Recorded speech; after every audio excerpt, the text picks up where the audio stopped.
and Mo, Deuce and Mo, Deuce and Mo.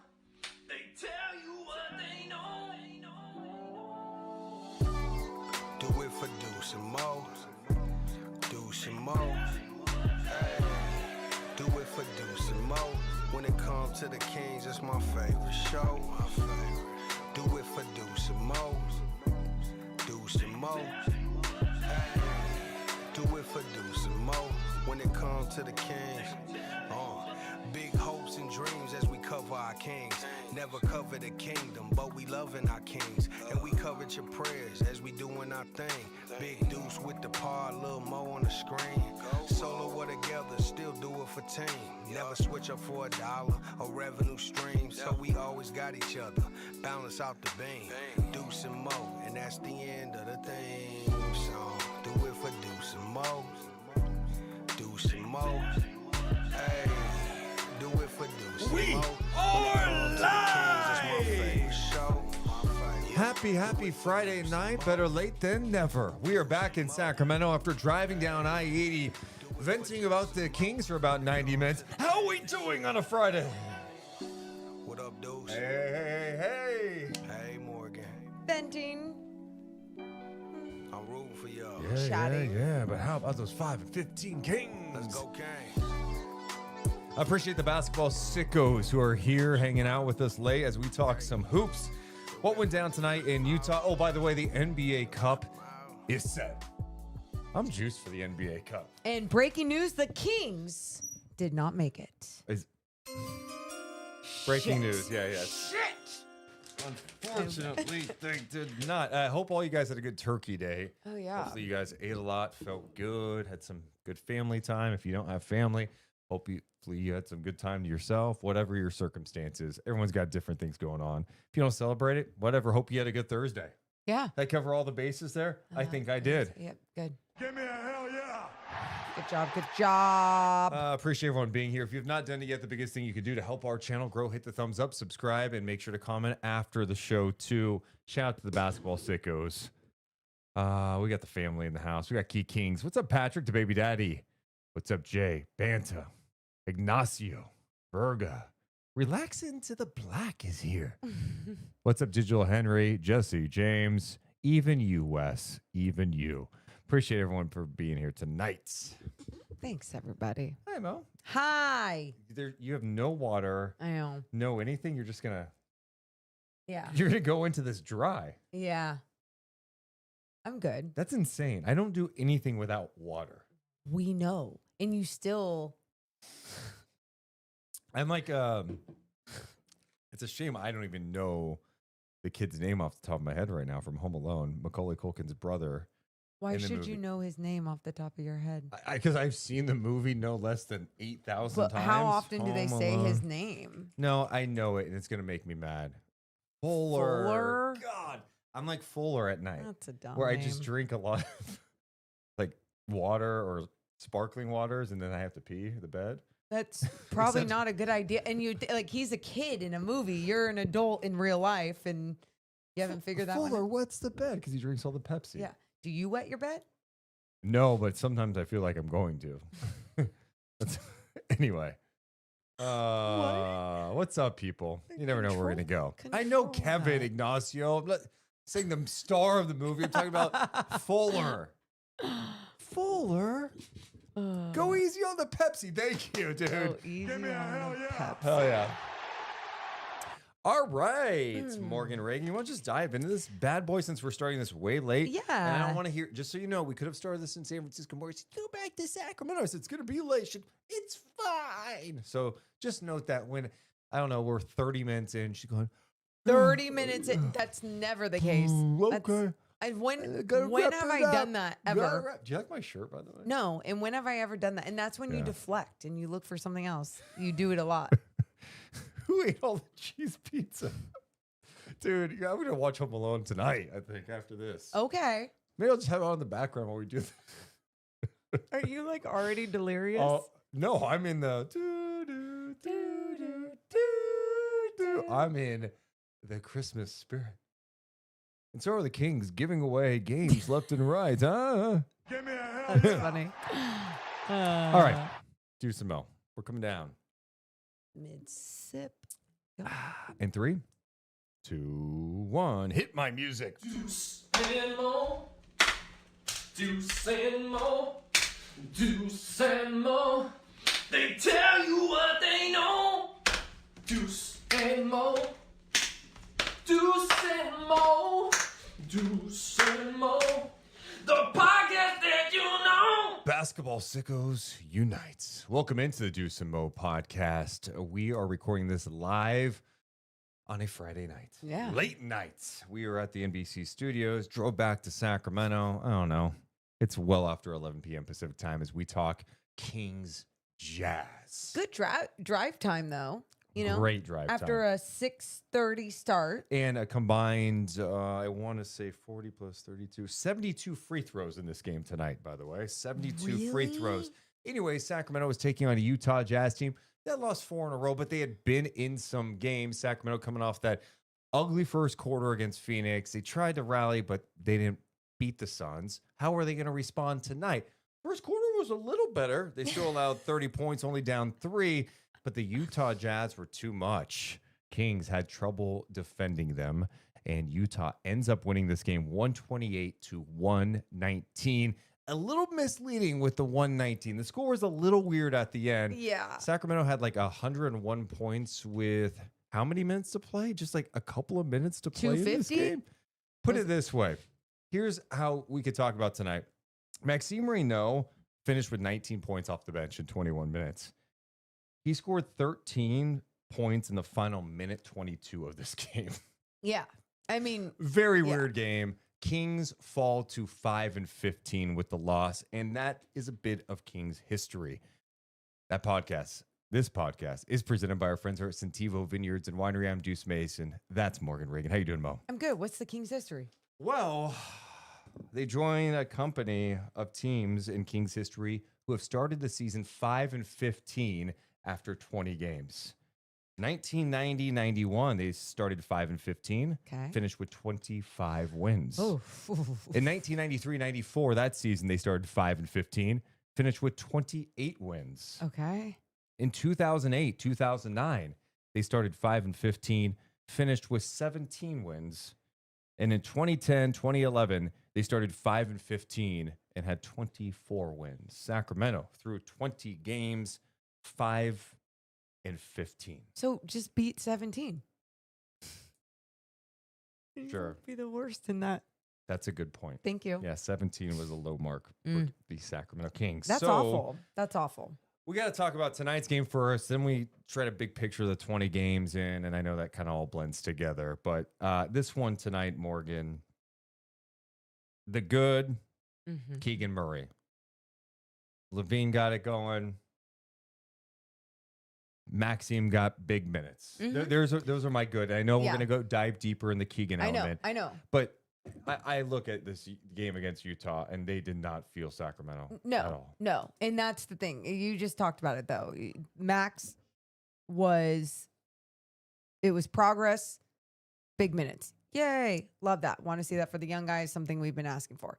Then let's go to the counter to that point in positive right there, just to bring it down 2 notches. And it was cool. He got his minutes. What did Nick Clifford end with? 6 minutes? Keon Ellis end with 7 minutes? It's such an easy angle to complain about, go at after every single game, it feels like, pretty much. So, like, I don't want to just go into it and complain, why aren't they getting those minutes? But I think it's big picture what we talked about in the post-game show. And it was the Kings are 5-15. We are 20 games into the season.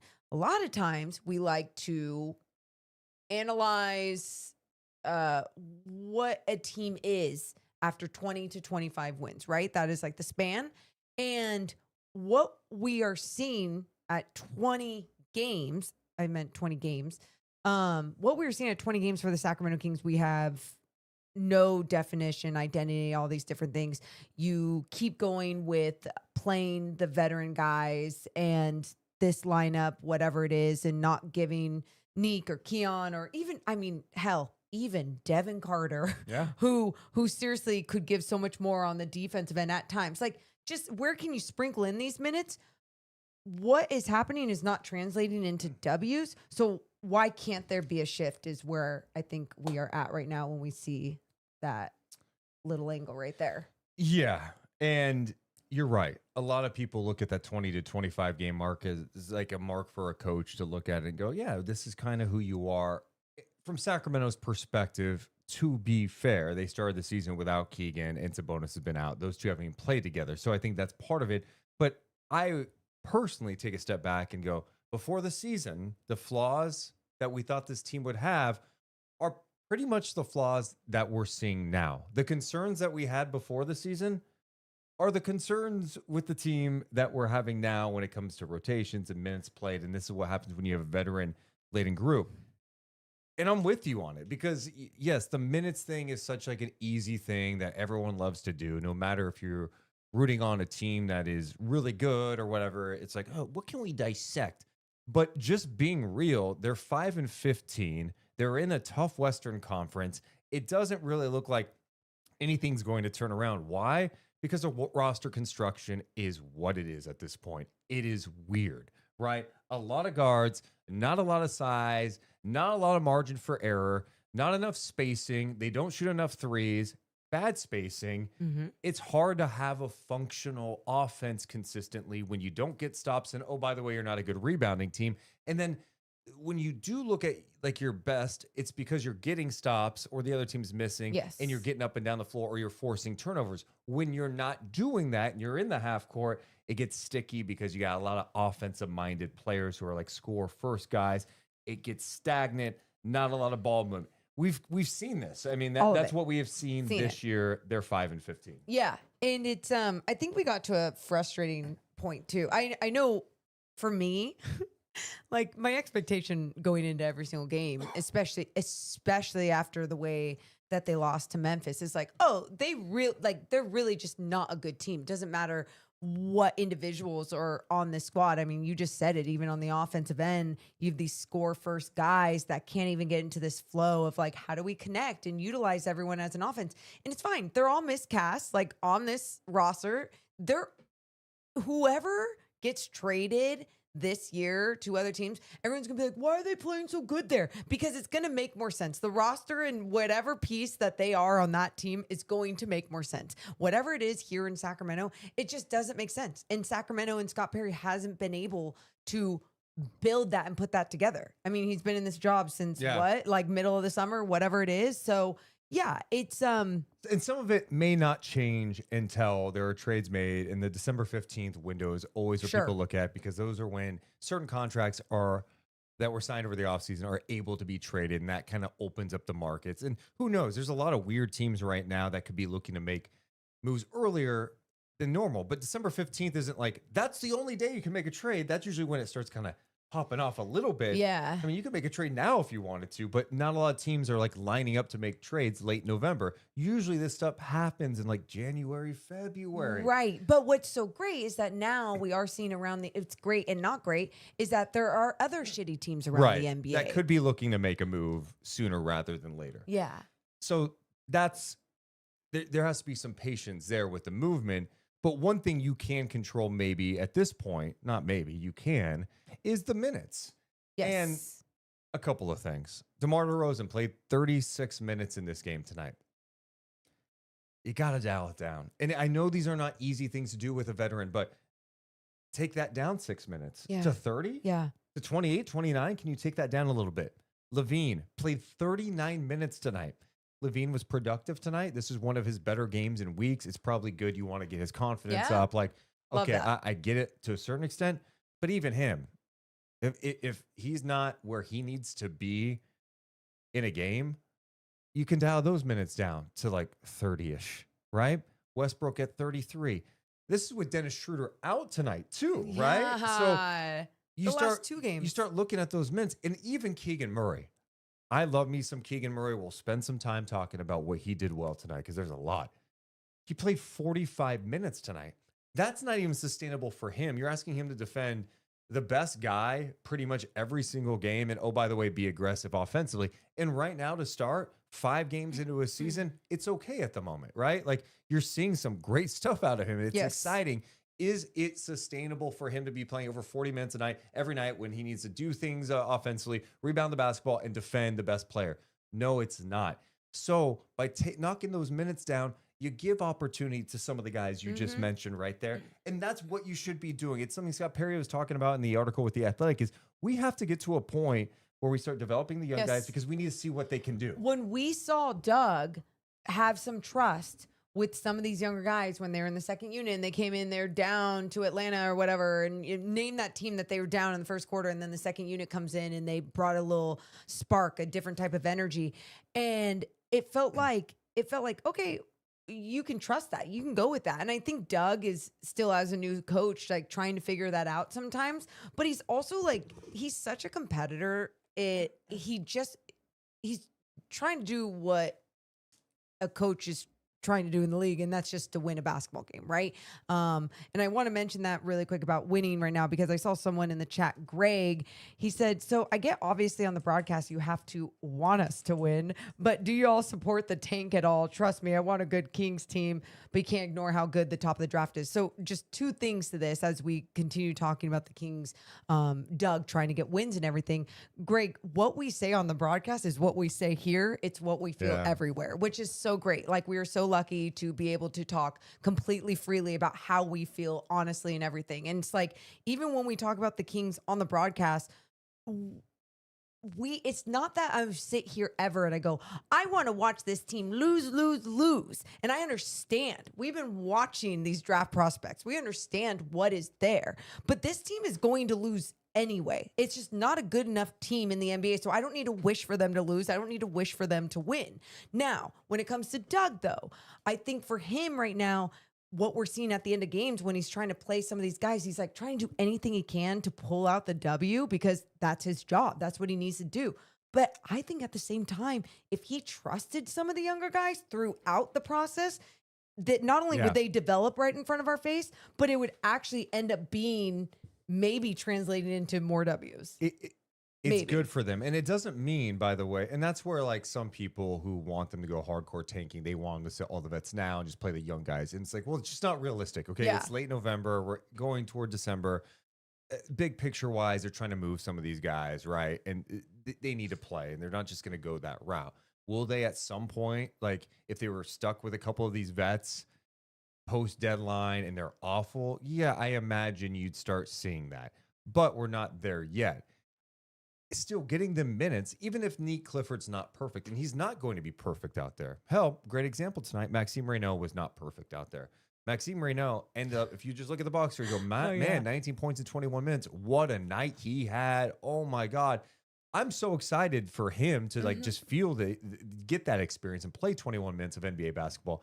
But if you saw him defensively at times, like there's a lot of rookie mistakes. There's some touch fouls. There's some shaky pick and roll coverage. He struggles to finish inside at times. But late in this game, he saw some go through it. And that was great, scoring 13 points in the final minute 22 of a game that was already decided. But it doesn't matter. It's good for him. It's good for him to just go through it, right? And learn from those mistakes. Same thing with Nick. Nick made a mistake tonight, fouled a three-point shooter, flagrant foul. Like, it's not. I've seen veteran players do that in this league. Yeah. I just want to see him out there and go through it. Another example of that is like Keontae George with Utah. Came into this league as a young player, but he was getting big minutes. Like his minutes have gone up every single year, but he's still playing significant minutes for a Utah team. And what did he do out of that? He wasn't just going out there and doing whatever he wanted on the basketball court. Will Hardy was holding him accountable and coaching him. And, you know, Keontae's worked on his game. And what do you know? Like he's turning the corner into year 3. But without that opportunity, you're not going to get that experience. And Keontae was a young player where Nick isn't that, right? Keontae isn't like a super young player. It would just make more sense to get some more time to these guys. In our 90 minutes back to Sacramento, when we first started discussing all of this, I literally said to Deuce, I was like, it's like a baby, right? And a baby, if they're trying to learn how to walk. And as soon as they walk, they fall down. A parent is going to say, oh, no, we're not trying that again. No, sit down. You can't walk anymore. No, you have to allow them. You got to let them bump their head. Yes, and make mistakes and do all those things. I don't even have a freaking baby. But my point is, like, I just understand growth and development in every aspect of the world. Like, you can't be scared of allowing people to flourish and do their things. And I understand too, you want to protect and be like, all right, well, we don't want them to lose their confidence here. We don't want this. But truly, with this type of team this year for the Sacramento Kings, it's the perfect direction to go. Let people learn, let people grow. And especially under someone like Doug Christie, who like can have the patience and he can grow with them. And it doesn't mean like you don't hold them accountable. Like, yes, I keep mentioning Maxime Reynaud because I'm happy he got those minutes, but I'm also not going tonight going, oh my God, the Kings got their big man of the future, 19 points for him, like unleash him. No, like he doesn't rebound good enough right now. Defensively inside as like a rim protector hasn't been good. He's foul prone. But for me, with the way this season is going, I want to see him learn. I want to see if he can get better. Are these areas he can improve in throughout a season? That's good. He got that tonight. We're not seeing that from like a Neat Clifford at this point. You mentioned even someone like Devin Carter, who wasn't drafted by this front office, but was a first-round pick last year. At some point, you have to start thinking about the big picture here. And yes, it is about picking a direction, moving off some vets, but it's about developing some of the young guys. And we're to that point now. I mean, I don't know. I mean, I think we've been to that point, but 5-15, you lose to a Utah Jazz team tonight, 128-119, where it felt like besides a quick little burst the Kings had to start the fourth quarter, the Kings were controlled in that fourth quarter. Yeah. And at the end, it got a little close, but the game was over. Oh my God. Fouling. Jazz had command the entire game. It was done. Yeah. And tonight, what I think was so tough for me to watch was like, this Jazz team is allowing a shit ton of points a game, 127 a game, okay? They turn the ball over more than anybody. You could put pressure on them at the rim, right? Nurkic playing, like that's a guy who's not like going to block a ton of shots. Sure. Doesn't want to play fast. Sometimes they go smaller and Kevin Love is out there. There's a chance to attack. And the Kings would not push consistently tonight. It's infuriating because this team is at its best when it's playing fast. But instead, you get into that half court, the ball's sticky. Oh my it's God. like there's maybe one action with like a pick and roll, then everyone else is standing around, and then you're watching someone drive into the paint, get off the ball too late, or take a tough shot in traffic. And it's mind-numbing. Yeah. This was a winnable game tonight is my point. And the Kings did not even remotely try to play winning basketball offensively. And that was a shame because defensively it just wasn't. We're not even talking about that at this point. Offensively, these guys should have been able to score the basketball at a much higher rate tonight. It's wild that the games that the Kings are locked in mentally, physically, all the different things, especially on the offensive end, I have so much fun watching that flow. And that's even without Domas on the floor too, that I've seen. You know, like we've seen those moments, those games. I mean, especially in the wins that we just saw, 2 of the 5 wins that we saw. God, that's not a lot. It is crazy to think that 3 of their wins are against Minnesota, Denver, and Milwaukee. Although Milwaukee's lost like 7 in a row. Sure. Giannis just got back, but it's just kind of funny. It is. No. So I guess my point to that though, like that style, like every time I see it, I light up. Like I become reconnected to the game. And it's fun, right? It's a fun style to watch. Tonight, it felt like all game, I was only getting excited when Keegan Murray had the ball in his hands. Or Keegan Murray defensively. Yeah, of course. But I'm talking about just the offense for the Kings. And it was like and Zach LaVine had 34 points, but I wasn't even because 16 fulfilled. of those came in the fourth quarter when it felt like the game was out of reach. Yeah. But yeah, no, I hear you. And Okay. and it's tough because even watching this game tonight, you're just like the defense, you just don't have the pieces. You just No. don't have the horses. You just don't like Keegan can make all the plays he wants on Markkanen, and he did. Markkanen had he had 28 points tonight. 9 of 23 shooting, 2 of 13 from downtown. Didn't, connect from long range. Keegan Murray, when he was defending Markkanen, held Markkanen to 2 of 7 shooting, 4 points, 0 for 3 from downtown. Keegan's defense, right. It's like... But then what Utah do in that second quarter? They started getting misses, they rebound the ball, and they push, and it seemed like they were getting all the cross matches possible. Yeah. Like, ooh, we got DeRozan on Markkanen now. Yeah. They were We got getting all Malik the Monk yes. on Markkanen now. Yeah. And then you got like Keegan on the opposite side picking up Ace Bailey, right? Utah was not doing anything crazy. They were just getting the ball up the floor, and you're trying to pick up your guy in transition, and the cross matches killed it. And then they tried to do everything. And if Keegan wasn't on Markkanen, the Kings tried to throw doubles at him at times. It just didn't work effectively. I mean, there was one play in the first half we were watching with DeMar DeRozan in 2-man action trying to defend Markkanen. And like he was with him for a second, but he just doesn't have the type of burst to recover, right? Like Keegan can navigate screens well. Oh he God. Really, he can take off, like he cuts off an angle. Like the game is all about angles. And if you have a defender like taking that shit away from you, and like he's taking that shit away from you even after he's like fallen behind a screen, but he's so determined to get around the screen. So his ability to find that way to get his shoulder around, take the angle. Yes, the simple things are so beautiful and special. And you're exactly right. When you do see some of the other guys, like, sure, you're going to expect to see that happen from time to time. It happens possession by possession with some of these defenders on the Sacramento Kings squad. And it's just like, oh man, if they had help. Well, you have to still be able to do a little bit of your job defensively too. You have to play with physicality. And I to be honest, the only guy I saw that from tonight was Keegan Murray. I mean, we talk about what he was doing navigating screens, like staying attached to Markkanen, and how many times he would recover and get a steal. There's one play, they ran a pin down, Ace Bailey, who, is a young player, not setting the best screens at this point, but they ran Keegan through staggered screens like Nurkic. He got through that one, recovered on a Markkanen drive, forced him into like a fadeaway shot, and Keegan forced him into a tough look, and he missed it completely. It was an unbelievable defensive play.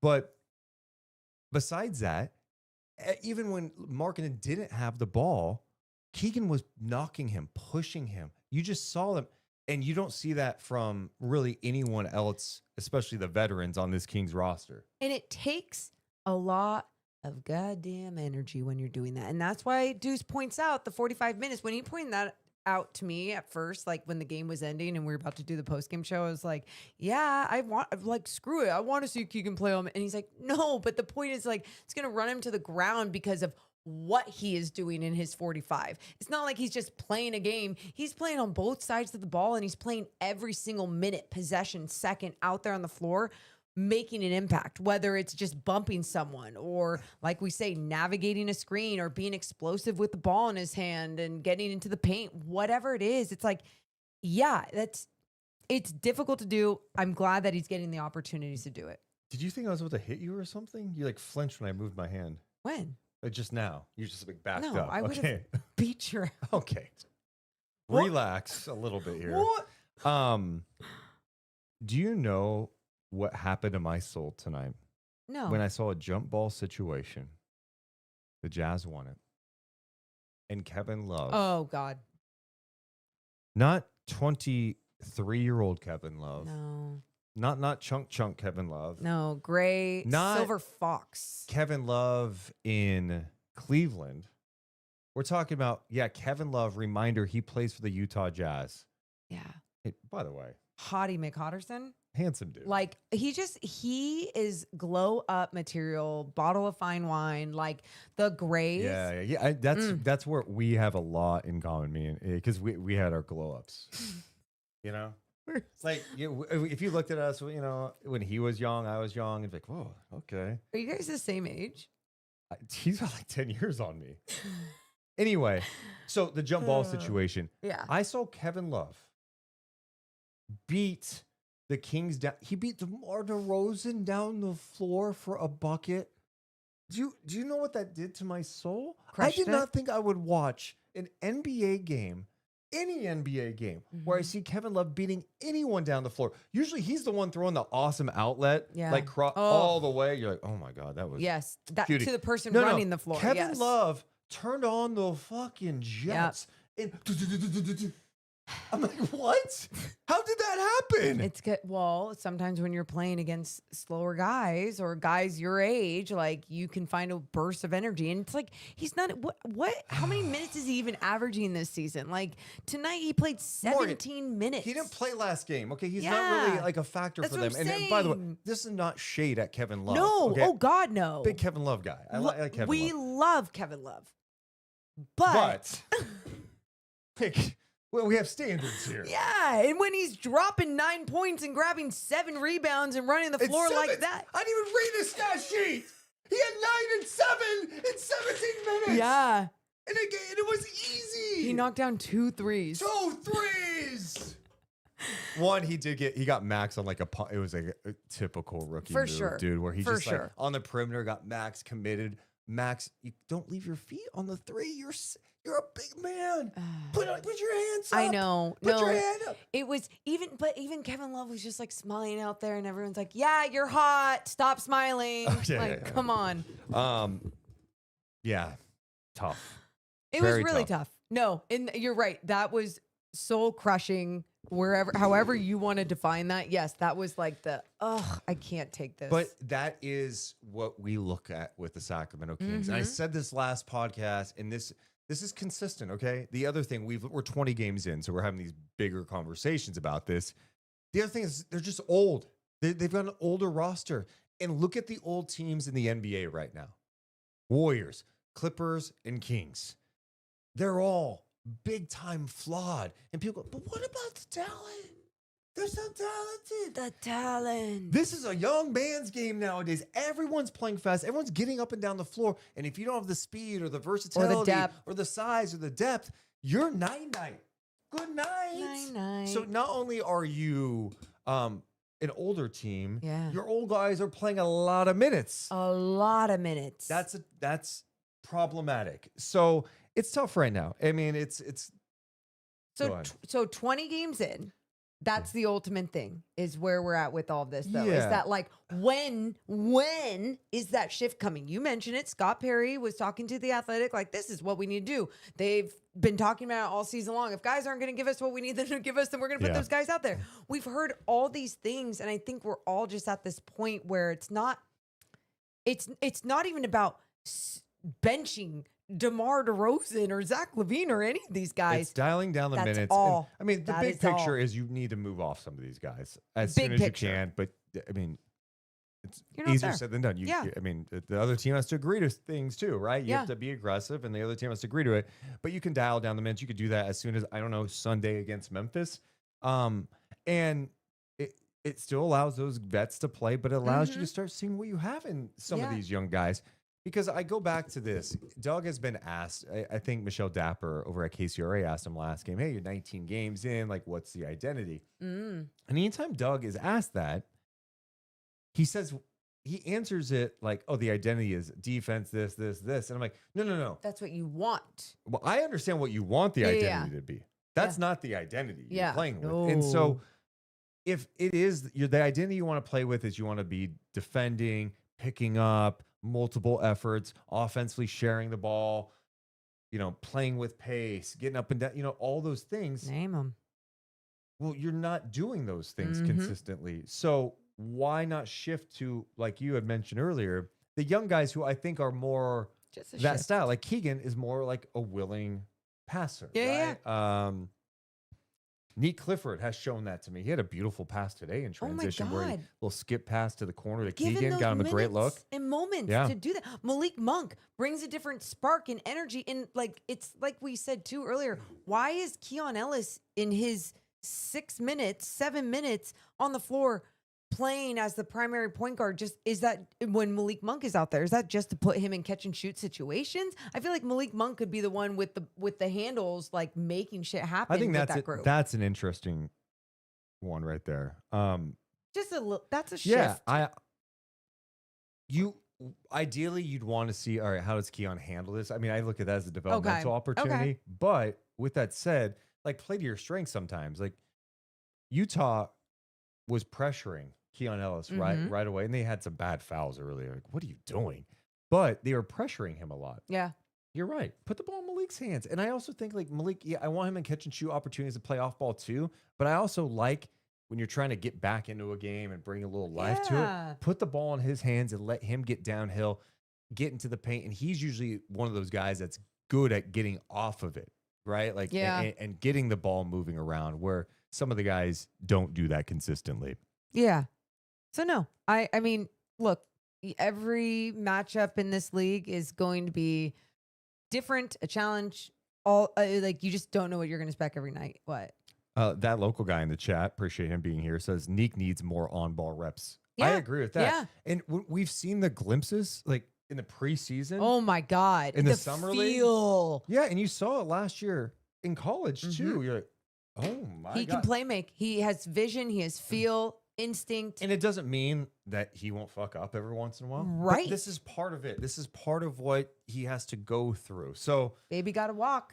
Baby's got to walk, and baby's going to fall. And baby's going to hurt them and hit their head. Yeah. They fall because their head's so big and they fall And over. you don't go, are you okay? You say, oh, sit down. You go, rub hey, it off. Good. Rub it off. Rub it off? Yeah, like you rub off the blood and get back up. Oh, we're not, hopefully the baby's not bleeding. I mean, if it is, it's fine. Well, if there's bleeding, there could be a more serious thing going on. It's a cut. Let's just say it's a cut.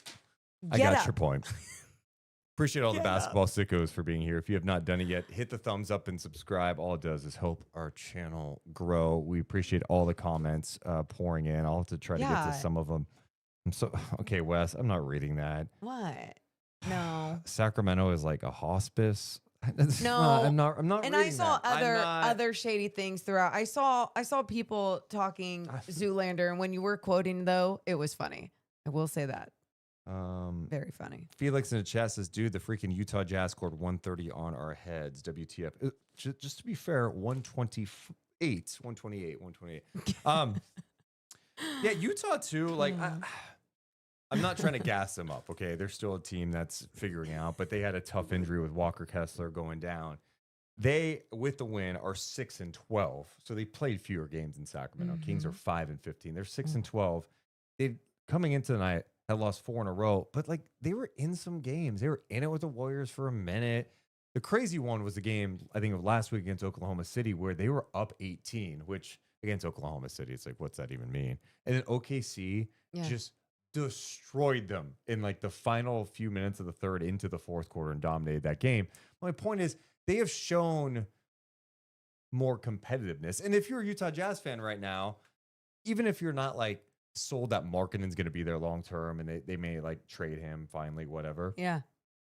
You're definitely excited about Keontae George, right? Like you're very excited about Bryce Sensabaugh. Absolutely. And like you just drafted Ace Bailey, who's just like this super raw rookie, but you see the flashes, and they're probably gonna have a good pick this year. And let's be real too. You even have a veteran in Kevin Love trying to lead the way. I'm sorry, what's behind Love got to do with it?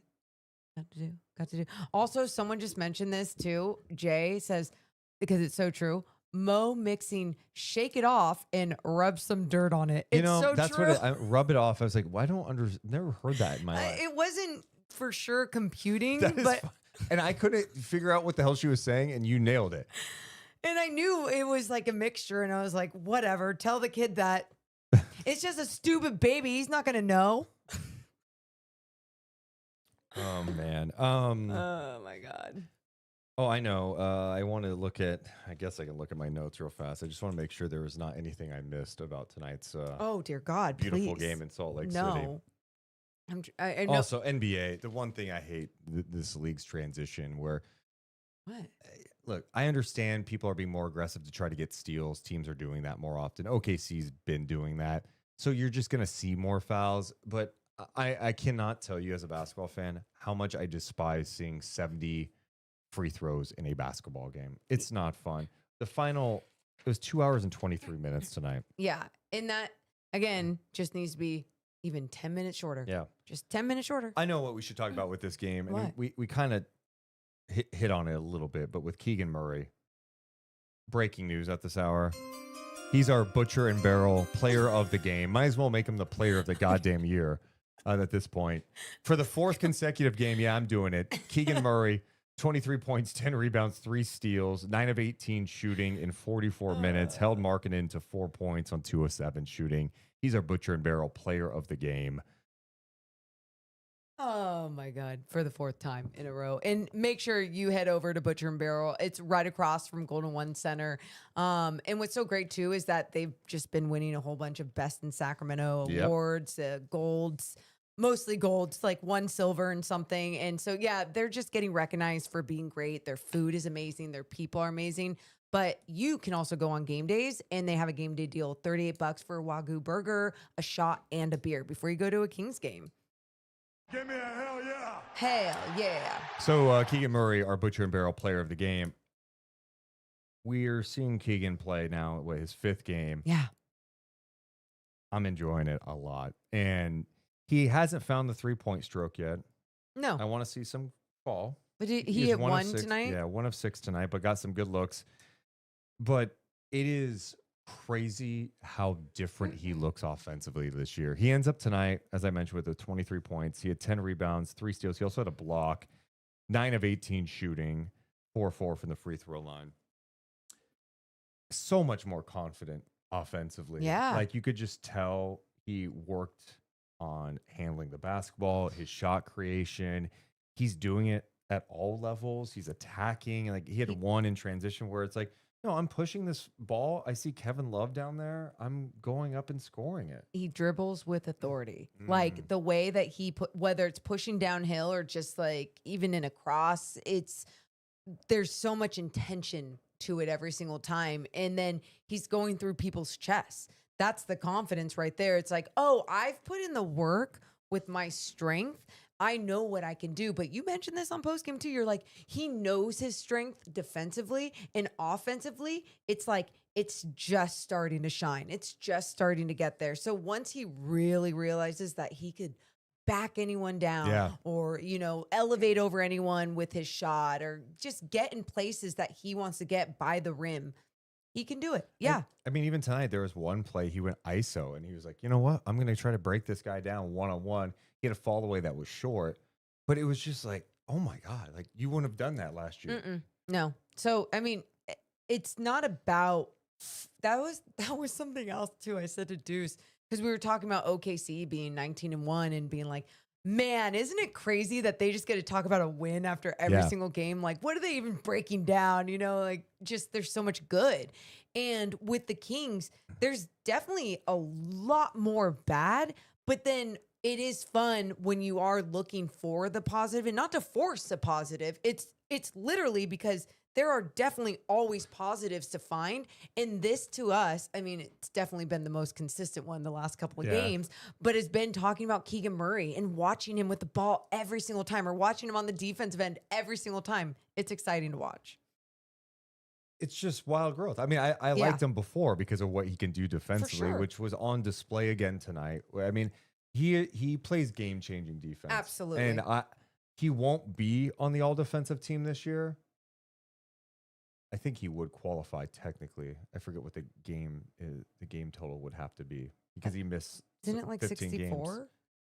Okay, so maybe he would. I don't know what the math is right now. Okay. My whole point is he wouldn't get it because the Kings are not going to be good or whatever. Sure. And he may not get. He'd have to really be consistent to get most improved. But I think if you talk to any players around the league, coaches, execs, they would say, yeah, that guy's one of the best defenders in the league. Yeah. And it's not close. And now he's rebounding at such a high level. Like he's up to 10 rebounds tonight. Yeah. I've loved what I've seen defensively, but the area of growth we want to see is offensively. And it's not just him being, because I think we say he's being more aggressive. He is 100% is more aggressive. Sure. But if you're aggressive and you don't have the skill set to attack off the dribble, because there were a lot of times he would get the ball and it would be like, oh, he doesn't really have a move here. He's just looking to pass it. Now he he's worked on those aspects of his He's game. squaring up and going. Dude, yeah, and Yeah. he's posting up. He's getting to the rim. Like, There was 2 times tonight that his defender stopped him in his path and he started to leave his feet to like take the jump shot. And I forget who was defending him. They put enough pressure on him where he had to go, oh shit, and pass it out. Yeah. But even in those moments, I love that he's putting himself in a situation where it's like, okay, you're still finding someone to pass it out to. It didn't turn up to be a turnover, and you're still trying to be the one that is looking to take the shot. Yeah. That's what I want to see right now. so his work he has put in, but also confidence is a wild Yep. thing. And when you have the belief and others believe in you, and it's pretty cool to see. So shout out to Keegan Murray. His first 5 games back have been a lot of fun. Yeah, a lot of fun. So can't wait to see that for some of the other guys too. In the chat, Jay Jolly says, give Russ a lifetime contract. Let him play as Aw. long as he wants, and then keep him around as a coach or an executive. Aw. Yeah, Russ tonight ended up with his 206th triple-double, Mhm. 16 points, 14 assists. He also had 12 rebounds. He's such a good rebounder. Like, he gets after He those does. boards. Russ, I will still maintain, I do like having him around this team, Yep. especially if they do go younger. Like, he's one of the vets. I go, you just keep him around as long Yep. as he wants to be here. If Russ was like, hey, is there an opportunity to get me to a winner? Like, help me out here. Yeah. Then, I would do right by him. yes. But if he's cool with like, hey, you know what? You're playing, you get to help out the young guys, Yeah. like do your thing. dude, it's the experience that we talked about, the Russell Westbrook experience, when you see him make the mistakes and you're like, God damn it. And then when you see him do the great things and you're like, hell yeah, he still has it. And he's 37 years old, all different things. But it's the things that you're not seeing all the time behind the scenes of like the veteran leadership and just like how important that can be. You know, Udonis Haslem, obviously, when he was with the Miami Heat, like that is what they kept him around for. And when you can find that piece for your young guys coming in, it sets the standard right away. De'Aaron Fox never had that in Sacramento. And I'll never forget how long it felt like it took him to grow up, to mature, to do all the things, because he could do whatever the hell he wanted until someone was finally, like holding him accountable or setting him straight or whatever it is. And so it's like, you have to have those challenges. It can't just be treated like you can do whatever the hell you want. So it's great to have a vet like Russ around for many reasons. I agree with you. I think that's about it on this game right now. Yeah, we have to talk some dude. other things too. If you have not done it yet, hit the thumbs up and subscribe. We appreciate you guys so much. We'll get to some super chats and some comments too. We are presented by our friends over at Sentivo Vineyards and Winery. Nom, nom, nom, nom, nom. Some of the best wine, and it's local wine. And make sure you go check it out. SentivoVineyards.com. You can get any of your bottles there. That's where I get a lot of mine, especially when I can't make it out to the tasting room, which is in Sassoon Valley, which is right around Fairfield. I was just talking to my family yesterday for Thanksgiving, saying we are all going to the tasting room just one evening for fun. But if you want to also find some cool gifts, make sure to just go to SentivoVineyards.com. Best family, all Kings fans, best wine. Kings fans. Yeah. Like they Respect. get it. And that's why they make wine, so they can drink it. I'm not going to mention how Jimmy said before the season that Hey, let they could Jimmy be like a 3 seed in the West, or I won't mention that. But that's the thing, because he's a real Kings fan. And He he believes. Oh man. We're also presented by our friends over at Medic Ambulance. Woo, woo. We have teamed up with Medic Ambulance, the trusted name in emergency medical services across Northern California. From life-saving responses to being the team behind the scenes at your favorite events, Medic is here to serve. Learn more at medicambulance.net. In the chat, Tanner says Russ is a great vet, not only because of his attitude, but also because he gets the other guys involved. He'll be imperative to the development of our young guys, both on and off the court. I agree with you. And there's obviously things with every player you get frustrated with. I think the Kings have a lot of guys who fall asleep off ball. Yeah. On defense, that's frustrating. And sometimes he'll do that, or he won't like close out. But it's like, yeah, but he also crashes the board. And also, he plays hard. He plays with a chip. It's like he does so many good things. And when you have a guy that has accomplished as much as Russ has in his career, winning an MVP, winning so much, young guys like Nate Clifford like grew up watching him. Like you're gonna connect with him and want to see how he goes about his business. And on top of that, when a guy's 37 years old, and some nights you're like, he's like one of the, if he's not one of the most athletic guys on the floor, he's like in the top 3 on the basketball For floor sure. at any given moment. That's not by accident. You take care of your fucking body.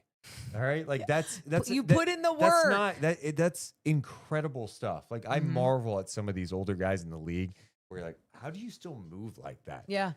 With all the mileage he has too. It's taking So, care of your body. yeah. That's a lot of mental work as well. I saw some random comment that I have to get to. Okay, it Because better be all right. It is. It's kind of funny. Mo, why do you always look blazed at AF when you do your start of the fourth quarter analysis? Bad lighting or question mark? You look blazed. I think you do I get it. love that lighting. I think I'm always like, oh man, this is my best look. So thanks. That's funny. You do get a lot in the YouTube comments after shows about, Is Morgan's she high? baked or they're both high. A lot of times we're just tired. But I mean, what is it? Because and here's the thing, I don't care that you're even saying that. I really don't. But I am curious. Like, I'm always smiley. Oh, maybe my eyes like. Yeah, maybe. Either way, well, whatever. Anyway, funny.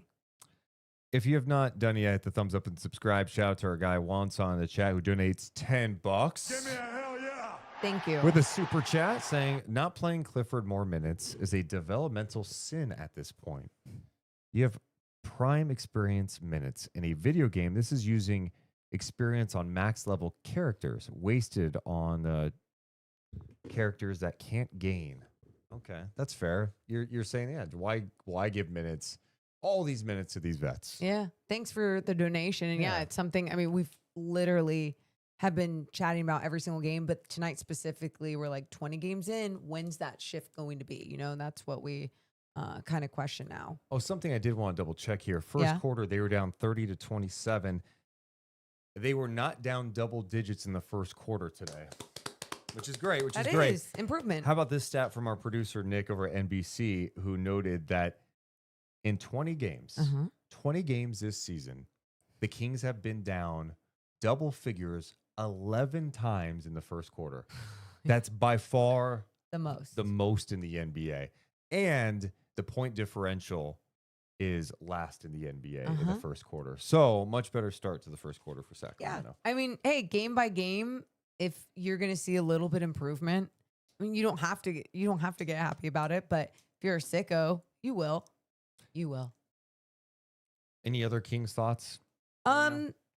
No. I mean, Memphis coming up on Sunday, and That's the one I'm glad you brought that out. Memphis today. Okay. And Zach Edey was crushing it tonight against the Los Angeles Clippers and had like 21 rebounds or some shit, 8 offensive boards. So, yeah, just killing it. So Memphis, remember, going into that game against the Kings, Mm-hmm. had lost 5 games in a row. Okay. Since that time, Uh-huh. they are 4-1. Their only loss coming at the hands of the Denver Nuggets, 125-115. Okay. They beat Sacramento 137-96. They beat Dallas 102-96. They beat New Orleans in overtime on Wednesday night by 5. And then tonight, they go to LA, beat the Clippers 112-107. They're 8-12 on the season. And oh, by the way, Jaren Jackson Jr. is back for them. He did not play in that game against Sacramento. And it was a game that Memphis, 40 plus assists. Yeah. They just absolutely destroyed the Kings in that game. And now, I mean, in a game like tonight against the Clippers, they had both their bigs back and just dominating. They crushed the glass tonight. Yeah. What was the final rebounding numbers in this game? 53-39. 53-39 on the glass. 19 rebounds for Zach Edey. I said 21. Well, they took one away from him, I think, after the game. Jaren Jackson had 24 points. The Clippers, by the way, with the loss, they are 5-14. Dude, I don't even know what you say about the Clippers. No, like that's when I saw them embarrassing. in the preseason, when they came to Sacramento in the preseason, I was like, I'm frightened. They look connected. Okay, cool. And now it's like, dude, we said not enough people are talking about the Clippers. I know, and they've been dog shit. And I know Kawhi got hurt and he's just getting back, but Derek Jones Jr. is out. know. It just hasn't clicked at all. And they don't have their pick. Mm-mm. Like they're trying to win. There's no like, oh hey, the Clippers might get a tank on unless they like blow it up and try to trade like Kawhi or what? I don't James even know. Harden? I Like, don't know. I don't even know what it is. I And don't you know know. who has their pick? Who? It's from the SGA trade, Oklahoma City. Ooh, Dude, I'm ouch. sorry. Like it's just Sam Presti. The rich keep getting Insane. richer. But you're even looking at like what could help the Clippers. And I know the Kings have been, tied to them a little bit. Could they be interested in DeRozan? But I'm like, okay, even if they add DeRozan, are they like that much better? Well, as I look at their roster, if you added DeRozan, I mean, you're not adding a defender, but what you are adding him, he's a smart defender. And if you have enough guys to rely on and help, like to protect the rim and stuff, so if he has a bad closeout or whatever, then great. They can do what they need to do in the paint. But yeah, offensively, do they just need another guy to go They do. to? Well, I think they need another guy off their bench Okay. that they can go get a bucket, especially when you can't count on Kawhi to stay on the floor. He had 39 points tonight. Harden had 23 on 6 of 18. And they got the L. My God. Yes. So Memphis coming up. That's going to be tough. Yeah. Oh, here's one for the audience and for What? you. What? What do you think our J Street Dental moment of the game is? Okay, you know what I really liked? That Zach LaVine dunk. I know. I mean, what? We're gonna pick another Keegan moment, Sure. actually. Oh, you do Um, have the LaVine dunk in your notes. Levine dunk in transition. I Yeah. thought that was one exciting part of the first half because I said my key to the game tonight was run, run, run. The Kings had 9 fast break points in the first quarter. They ended this game with 19, which isn't a bad Yeah. number, but still, you wish it could have been higher. I think you put the Kevin Love game on there. Are we just to- calling it the Kevin Love game because he had 9 and 7? Correct. We're just to remember it, and then when we look back at it, and you'll be like, "What did Kevin Love do?" And then we'll look it up, and then we'll really just look up his images and look at his photo and stare at him. Let's see.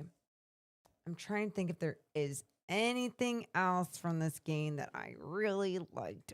Was there a big? I did like your breakdown of Keegan Murray navigating screens. Well, I think Keegan versus, Laurie Markkinen. Yeah. Okay. I mean, Marketing was 2 of 7 against him. Yeah. I'll take that. 4 points. Okay. Someone saying Max with 19.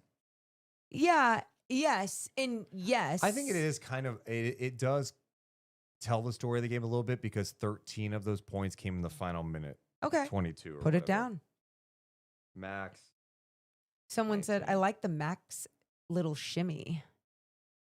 Max, yeah, I hope he can keep growing because it would be nice to have a big who can knock down shots, has good size. So Smart those player. were our J Street Dental moments of the game, enriching lives and enhancing smiles. Head to jstreetdentalgroup.com. You can also check out their sister office, Sacramento River Dental. And like we always say, they have done our smiles.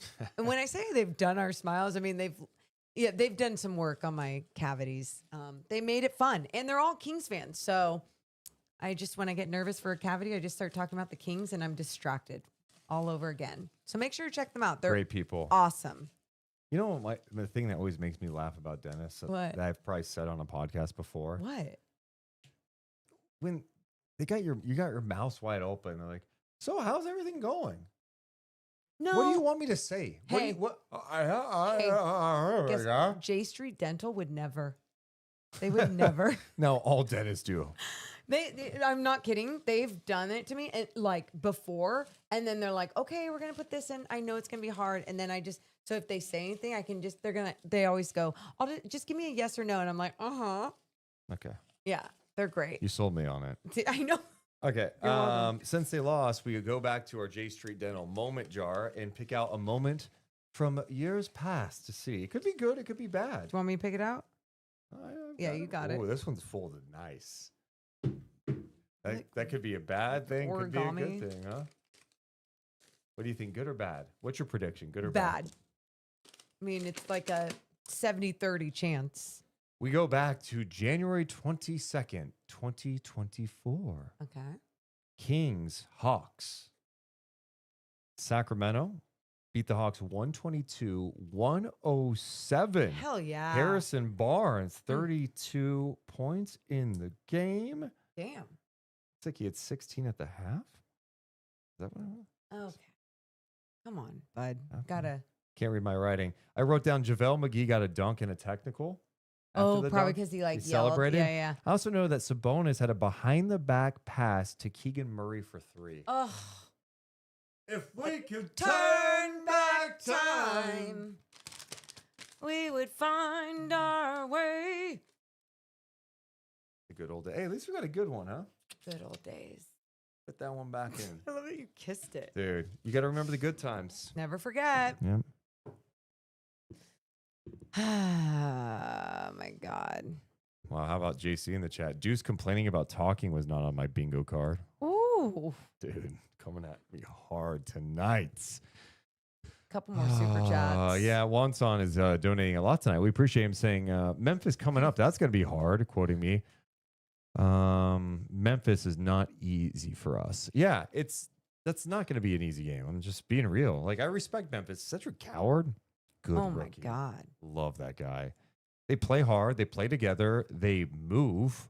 Like, they're just an active team. They play kind of a fun style of basketball. Yeah. They connect. They Yeah. connect. And it's and even if it's like not connecting to the way to the level they need it to in the NBA, it can be good enough. And obviously it can dominate against a bad team. And they obviously have some things to figure out with John Morant. So, Yeah. but like, hey, you need some interesting pieces. And yeah, anyway, they play hard. Here we go. Guys, where's the excitement level for the NBA Cup? I got to be honest, this whole stretch of NBA Cup games, maybe because the Kings haven't been in many fun ones, hasn't done much for me, right? Okay.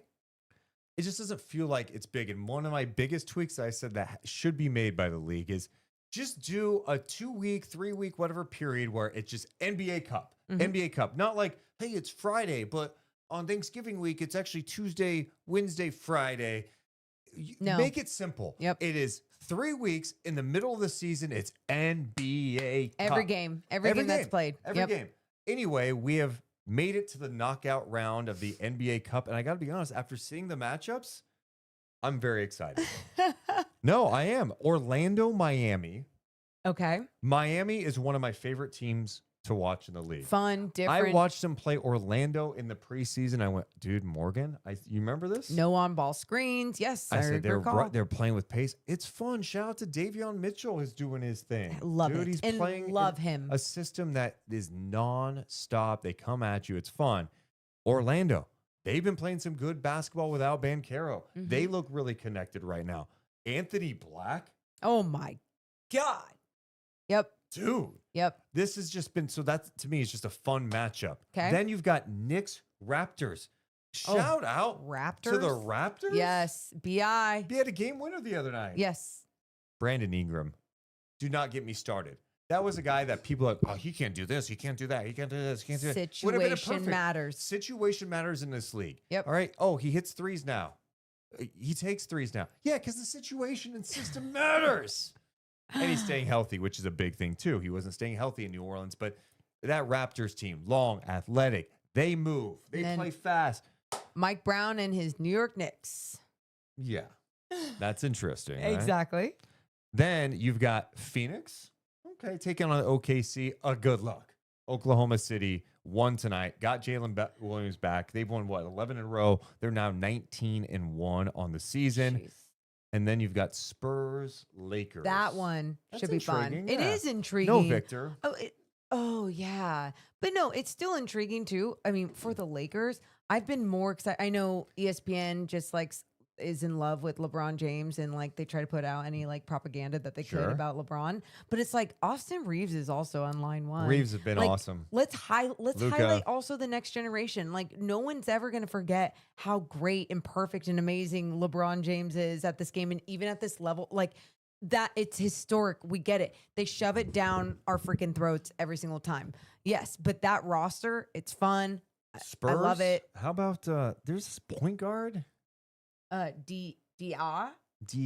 De'Aaron, I think it is. De'Aaron Fox. He's playing some good basketball right now. He is playing good Some really good basketball. basketball. I saw. Did he score his most points in a Spurs jersey or something? I saw. Yeah, the other night against Portland, he Okay. had 37 points. And then tonight, Good for him. San Antonio beat Denver 139-136. The Nuggets lose. Ooh. De'Aaron in that game struggled from the field, 6 of 19. He had 15 points. He had 12 assists. Ooh. Julian Champagny with 25 points and 10 Devin rebounds. Vassell. And Vassell had 35. Oh Yeah, my it's God. like, I missed that. Where are your eyeballs going? Champagny's also 25 and 10. That's a pretty big game, I would say. It's a very big game. Okay, Sorry. cool. I saw the big number first. Anyway, here's my question. What's your question?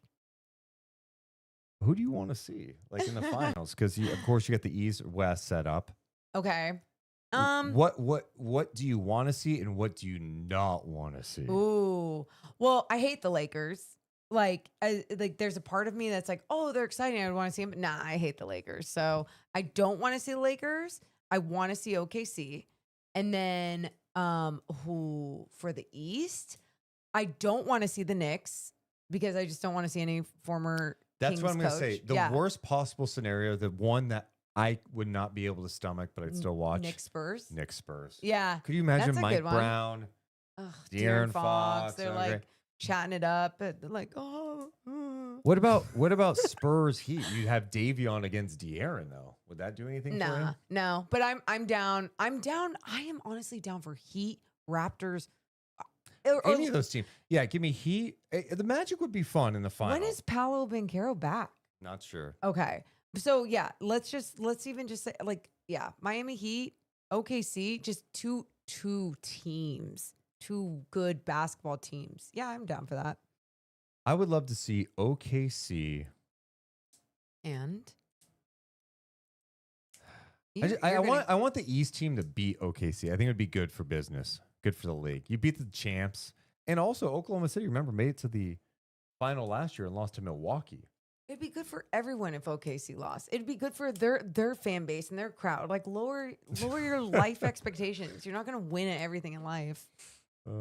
Maybe this year you are. I mean, OKC wouldn't they become the first team in NBA history to win the cup and the NBA finals if they did it? The other thing that I do like about this year is like, sometimes you go and you're like, oh, I don't know if there's really a good team getting it. Like all these teams have been pretty fun. Phoenix is probably, in my opinion, the worst team out of this bunch, out of this whole That's fair. grouping. Yeah. But they've been playing better basketball. But what I was waiting to see, like what teams, how we kind of see teams limp into the play-in spots. And then I felt like even with the cup, it was always like, okay, what team's going to just limp in here? All those teams are doing a really... They've been good beyond the NBA Cup games. There we go. Yeah. Yes, that is my point. And you put it into words. Yeah, it took me a second though too. Yeah, when is Victor back? Victor Wembanyama time. Rub it off, kid. Rub it off, dude. So stupid. Oh my God. Yeah, it says at least the next. Well, who knows? Wow. Maybe he's back by then. Someone in the chat said he could be back by then. That'd be cool. Are also saying OKC Miami would be fun. I think it would be a lot of fun. Miami has just been so entertaining. Hawkes just getting up and down the floor. Davion is just everywhere. Yeah. Yeah, they're just, and it makes me respect Eric Spoelstra so much. I forget who I was talking to about this the other day. Me? I don't know. About adaptability? As a coach? I think I've talked to Miami about way too many people. I think I was at the coffee shop and some guy said hi, and I was like, hey, if you heard the Miami Heat, he's like, what? Basketball? Is that a team? Yeah. Let me tell you about their head coach, Eric Spoelstra. Started the video room in Portland and worked his way up. Anyway. So stupid. No, the best coaches evolve. And they don't just adapt, yeah. Evolve. You look at what Miami's been in the past, and it's like, oh, no, they grind it out, slow it down. Jimmy Butler. The playoffs embarrassed Eric Spoelstra last year. He didn't go in a room and start pointing fingers and playing at everyone else. He went, all right, this is what we're going with our direction. Here's our team. How do we play a different style of Yep. basketball. And to be honest, I think the way they're playing is sustainable because they play hard and they play fast. It reminds me of a little bit of what Indiana did last year. Dude, it's sustainable, but this is where I go because you talk about evolving and you're exactly right. And then where I go with Also, Tyler Hero hasn't even played. that, He's gone but back. where I go with adaptability, Or he's back now. Or... where I go with adaptability is where his roster is at, Yeah. right? And the fact is that their style and the no on ball screens and the playing fast and all the things. Tyler Hero is He came back last game. That was my Okay. bad. 29 Okay. points against Milwaukee. Damn. My bad. But he just got back. But my point is, as a coach, like you have to be able to adapt to the roster that you have as well. And so, like evolving into a style that adapts and works with the roster that he has now. And it's like, yeah, you're seeing change, you're seeing growth, you're seeing it work, you're seeing success. And that's what makes the great coaches Oh, so great.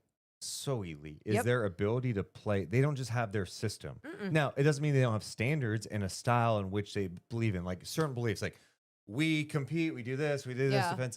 But you think about Popovich back in the day with the Spurs, like talking about late 90s Spurs basketball, early 2000s. It was like, oh, here are the Spurs, Tim Duncan, Yeah. Bruce Bowen, like kind of a slow it down team, play defense. Then you looked at them as it evolved down the road when they had Kawhi and of course Ginobili is part of that team, and they played a beautiful style of basketball with ball movement, like the matchups with Miami in the finals, and it wasn't just like, hey, Popovich has a system and this is how we play. This is all we do. It doesn't matter what players you have. This is how we play. It's like, no, dude, evolve. Yep. And don't be afraid to challenge yourself. That's the beauty of basketball. It's supposed to live. You could keep coaching the Heat and doing the same thing, and probably live on that for another 5-6, coast on that for another 5-6 years. Yep. But he is a competitor. He cares Yes. about the game. I love that. the shit. art form. One of He's the a most- sicko. One of the most entertaining teams in the league to watch. Facts. So shout out to Spo. Go ahead. No, I You was just give me a point. hey. Final thoughts. I knew you were going to say that. I was going to say it at the same time as you. Final thoughts on this wonderful Friday evening. Now Saturday morning. Oh, now on this Saturday morning, excited to have this Saturday off, and then Sunday back in the film room. Kings taking on the Grizz.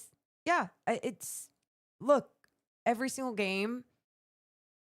It's very, very strange when you are covering a very bad team, but I truly, after every single game, have enjoyed every single podcast that we've done. And like, I always feel so fulfilled after. Like, even I'm like, oh, the team I root for, the team I cover is not doing what I need them to do for me. But every single time I come here, I get to process. I get to hang out with you guys. I get to hang out with you and like shoot the shit, talk about things, break down, and just see different perspectives of my frustrations to what I actually like.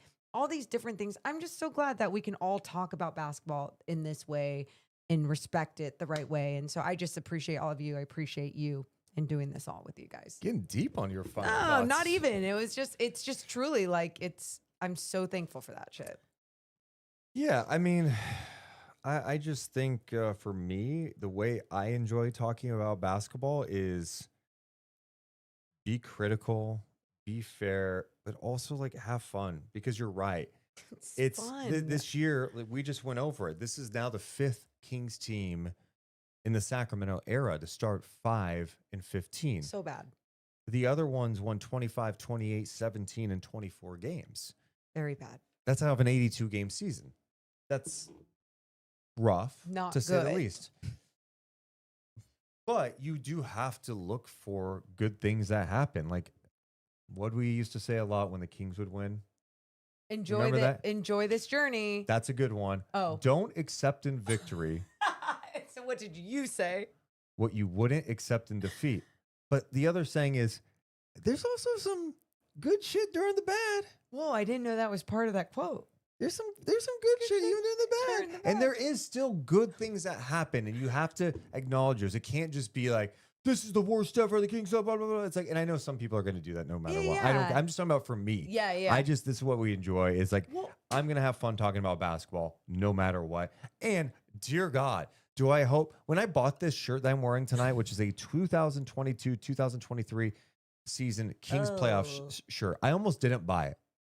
You know why I almost didn't buy it? In my head, I was like, it's gonna be kind of corny to wear a playoff shirt. Like they could be like, I could get like a conference finals one maybe in a few years. Oh my God. But I bought it just in case. God. Little did I know this was going to be the only would be an prized essential possession. item from that season. You know what I Yeah. mean? Oh, another positive thing I did in my final thoughts. What? I bought my Kings jersey for the season. Yeah. Oh, he has to grab it right now. Shit. Saturday morning, man. We're like moving on to Sunday now. My gimmick. Deuce's gimmick, everyone. I don't even wear jerseys, but I want to don't do wear this thing where jerseys. each year now I buy one jersey a year. And it's usually going to be the city. No. Okay. It's whatever jersey I feel like wanting, but if I like the city. So Whatever here's I the want. question. What player do you think what jersey do you think I bought this year? Previously, I bought De'Aaron Fox. I was a big Fox guy. People are asking Keon, is it Russ? Christmas came early for Deuce. Russ. Okay. People are saying Keegan. I know Keegan would have been a great guess. Keegan, yeah. Keegan would have been a I'm gonna great show you what guess. I I mean, wore. you kind of gave it away there. Ladies and gentlemen, Deuce's jersey for this year. I went with it. It's not Jurassic Park. You would need to do Home Alone if you're going to do it. That's fitting. Okay, so I got Russell Westbrook's, and you're going, well, why, Deuce? In my head, I'm like, No, Russell not wondering. Westbrook played for the Sacramento Kings. Yeah. That's crazy. And never forget it. I'll never forget it. And plus, you know what? I've enjoyed the Westbrook journey so far. So this is my jersey of this season. Russell Westbrook. I can't even say it right. Russell. Russell Westbrook. That was your final Yeah, thought. imagine if I got a Drew Eubanks one. That'd be so funny. That would I'd be. be the only person in history. No, I mean, I'm not, no disrespect, but do you think anyone's gone to the team store and go, hey, you got a Eubanks? Yes, I'm sure. You someone- think that, and not family. Eubanks thinks that. There's no. I mean, do you think anyone's purchased a Dario Saric jersey? You're so full of it. There's no way. It is no disrespect, but everyone goes for like the popular guys who are playing on. Now you make me want to go buy their jerseys. All right. Cut it out, kid. I gotta go to bed. We love you guys so much. We'll be back on Sunday. Of course, after the show, do us a favor. Get in the comments after. It helps us grow. We love you guys, but we got to go. You all have a wonderful rest of your night. See ya. Deuce and Mo, Deuce and Mo, Deuce and Mo. They tell you what they know.